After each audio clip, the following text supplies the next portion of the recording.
Hey guys, this is Christian, and today we got the Lexus ES 2021 edition 300h, so the hybrid edition. Getting into some of the specs, MSRP on this is $41,910, though this is probably a little closer to about $45,000 just with upgrades and all that. Engine wise and spec wise, it's about like an inline 4 engine, 215 horsepower, 163 torque, and that's with the combination of the battery in the back. It's not too big, so it's like a hybrid, it's not a plug-in hybrid, so you do get that ease of use where you don't got to worry about plugging it in. Maybe you live in an apartment or you can't easily plug it in every day.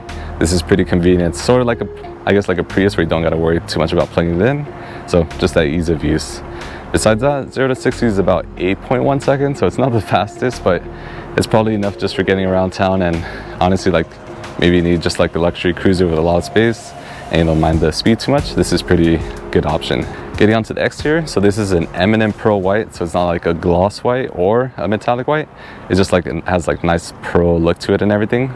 And then getting onto here are the mirror caps and everything, so it's like a tricolor, so it has like the black on top, chrome here, and then it also has just the pink color, which is again that eminent pearl white. Getting onto the wheels, as you can see here, we got the 17-inch like standard wheels here. They're 10-spoke multi, as you can see, and they're aluminum as well. Pretty simple. You can upgrade to the 18-inch or anything bigger. So we got the LED headlights here, as you can see. You got the nice little kind of like line here. It looks like a little Nike logo backwards, or it's basically just like your daytime running lights.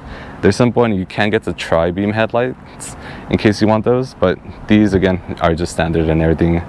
And then getting onto the grille here, this is what you have like standard wise, and the difference between this and the regular ES is you get like a little bit of a blue trim here on the logo, if you can see it here.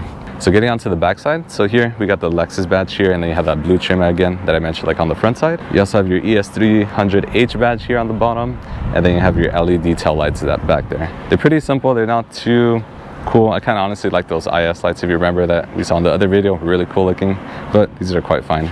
And then for opening up the trunk, so you can open it from here. There's a button just right below the latch, or you can also do it from the key. So just showing you guys the key real quick.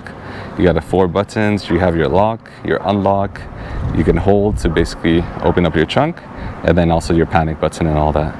And then so simply just to open up the trunk, just gonna hold this real quick. Opens up the trunk, as you can see, and then you have, it's quite spacious. If you get a little closer, it's about like 16.7 cubic feet of space, so it's actually pretty roomy. Amazing if you got to carry like a lot of luggage actually. And then there's a first aid kit on the right side that the owner left there as well. And then surprisingly with this, if you open down here, you actually do have a spare tire, as I do want to just quickly just show if I can actually open it up. But simply just open it up, you got your spare down there. Pretty interesting because most cars around this price range will even get rid of the spare just to save some money for themselves, but pretty cool that you get that as well. So I forgot to mention the trunk challenge. So I'm actually in the trunk and pretty spacious, so like I'm all the way far back and I actually have still all this space, so I guess you could fit like 2 bodies back here. I'm not sure why you would need to, but just to mention that, yeah, you do have a lot of space. Again, at 16.4 cubic feet of space, pretty useful. This doesn't have the automatic closing, but just simply closing it manually, just grabbing like the spoiler here and then just bringing that down. And again, it does have a small spoiler, small little lip actually. It's with a paint color, so maybe you could get this like wrapped in black or something, give it a little bit more edge. But besides that, getting onto the side over here, I do want to mention on both sides you do get a little badge here, and it just kind of just reminds you that you're driving a hybrid and all that. Just a simple badging and all that. And it does have a little protector there on the side door as well. But getting to the door now, just gonna open this up. So this also has keyless entry, so simply just gonna open this up for you guys. And once you get here, you also have your window controls, and you can also see kind of the trim that we have here and everything. So you have your window controls. Right above that you have like your nice steering wheel. Actually, like has like a really nice feeling when you're opening this up and everything. And then you have your memory seats, which are part of one of the options. It's about a $1375 option, and that gets you basically the memory seats, and it gets you the ventilated cool seats, and as well as the powered steering wheel to kind of just move that up and down. And then this is an interesting color. I don't know if you guys will all be fans of this. It's kind of like peanut butter looking, at least in my opinion. I know it has a different name. And then there's like this more brown looking color up here. I think the peanut butter color looks kind of fine, but I'm not too much of a fan of like this darker brown up here. Besides that, you also have some of your seat controls over there. So if you get there, you can just simply just adjust it and all that, just easy while you're driving and all that. You have your lumbar control, and it's 10-way adjustable seating. At this point, I could basically just get into the car for you guys, and we could continue on the inside. So stepping inside the car, so right away one of the first things of course is the steering wheel in front of us, and again it's in that like dark brownish like chocolate looking color. It's almost black but it's not, and I hope the camera picks it up and everything. But yeah, getting to some of the controls, again you got your paddle shifters left side and right side. You can have like a little message here on the left side, so it just shows all the doors are open just for better lighting. So if I get rid of that, as you can see here, kind of just shows all the safety systems, the lane sensor, the steering assist, and then your 3 driving modes are on the right side here. If you can see it, there's a sport, normal, and eco, and just a simple, pretty explanatory. The sport's pretty aggressive, normal is kind of your normal driving mode, and then eco is just of course more efficient and not too aggressive. So getting onto the center here, so you have your analog watch here, as you can see, pretty standard I guess in like more luxury cars like Audi, Lexus, Mercedes. I usually will throw it somewhere in the center. And then to the right of that, you have your 8-inch screen. It's not touchscreen, so you can't touch it, and it is pretty far, as you can see. Like I'm seated here where I normally would be, so you normally would control it if you pan down a bit. You have a bit of like your little touchpad here. I know it has a lot of people that dislike this, but I guess it's pretty easy to use, but sometimes it doesn't do what you want to, or if you do a long swipe, it does go farther, but I guess it's kind of like just a muscle memory of learning how to use it. Below that, you also have your AC control, so you can say your auto, your fan, all these controls as well too. And then on the left and right side, because this is dual climate control, you can set basically your temperature for basically you and your passenger, either a friend, girlfriend, or whoever is sitting next to you. Below here, you can also change if it's in radio, media, seek, and all that. And I do like that we have a little bit of like physical controls. I think it's just easier for, I guess, kind of the older generation, like ease of use. But yeah, I feel with time we're gonna see less and less of these buttons. And then one of the final things here, which is pretty cool, you also have like your volume knob and your tuner thing. So on the center here, it's actually the volume. So when you move this, controls the volume. And if you want to change the tune, whether you're on the radio or on a different song, it's like on the bigger circle back here. And you might be able to hear that possibly. And then if you go a little lower, so this does have the option, pretty nice premium package where you get your ventilated seats. And again, I kind of really love this feature. Just it feels really nice. I could already feel it like turning on and everything. And then if not, you can also have it heated seats as well too, on 3 different levels as well. And it's the same for you or also on the passenger side, so pretty cool. And then surprisingly, if you see a little lower, you can also see, you also have a CD player. So a lot of cars do not have this, like even high-end cars just got rid of the CD player. So if you still want to place maybe your friend's mixtape or whatever, you could actually still put it in there and all that. And then that finishes that. So you do also have this here. So simply just open this up real quick. You also have like 2 USB ports here, not USB-C. You have an aux cable, and then you have a little bit of storage, and as well as like for 1 cup holder. And then right behind that, we also again just have that little touchpad and all that. You got your Prendo on the left side. Behind that, you have 2 more buttons, and these are your hold button, which is kind of like when you press the brake at like a red light, and it'll basically just hold the brake for you, so you don't have to like keep holding it.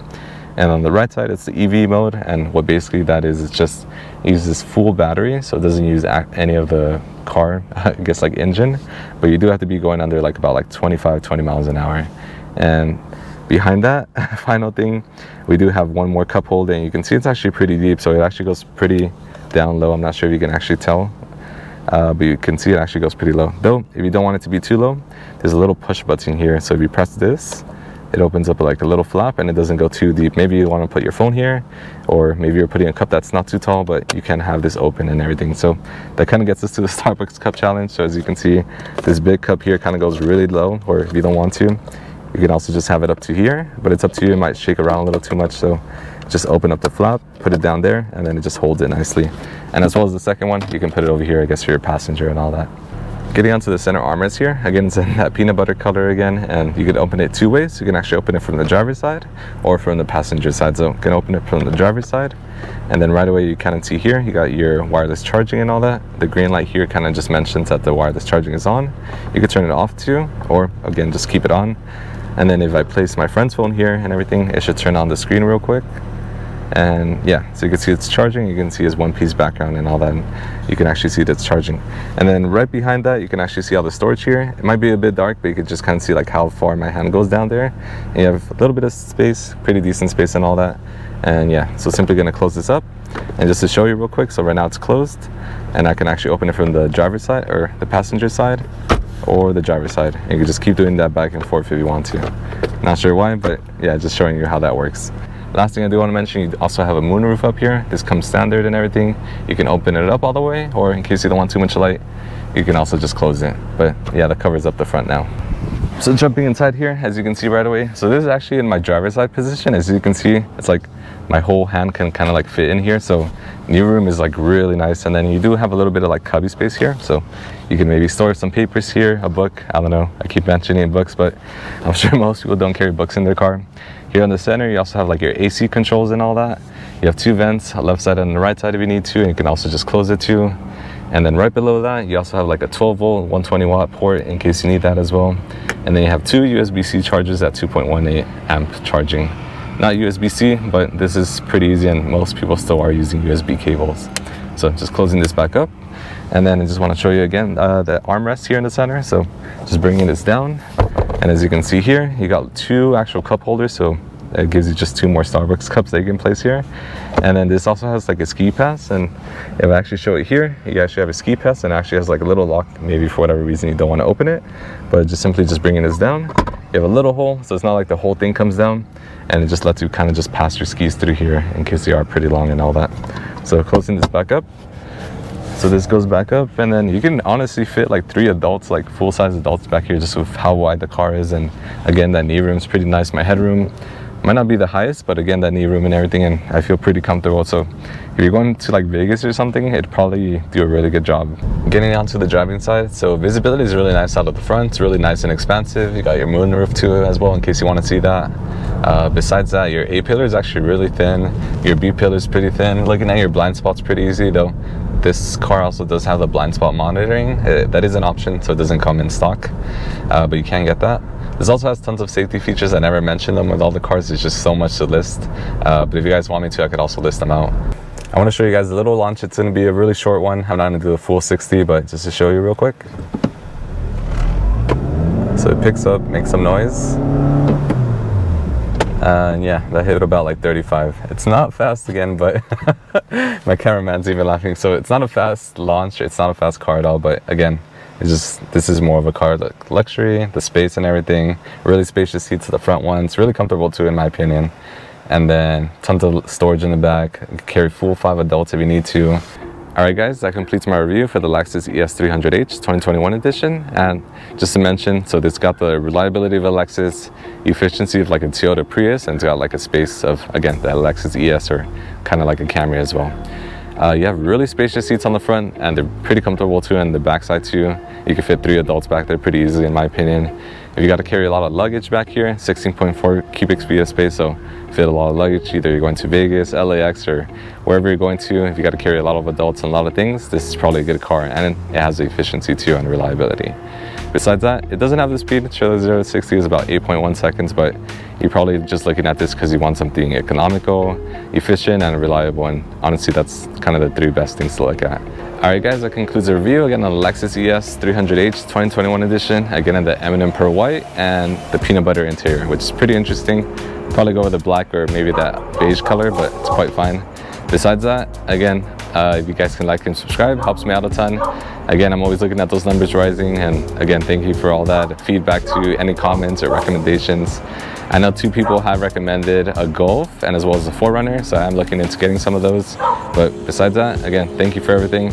I think as of right now, if you're wondering, it's about like 500 subscribers, and it has been about like 3 months, and about like 120,000 views, which is pretty crazy. Again, thank you guys for watching and everything. I hope you guys enjoy, and again, good or bad feedback, throw it down below. It kind of just helps me make better videos for you guys. But again, till next time.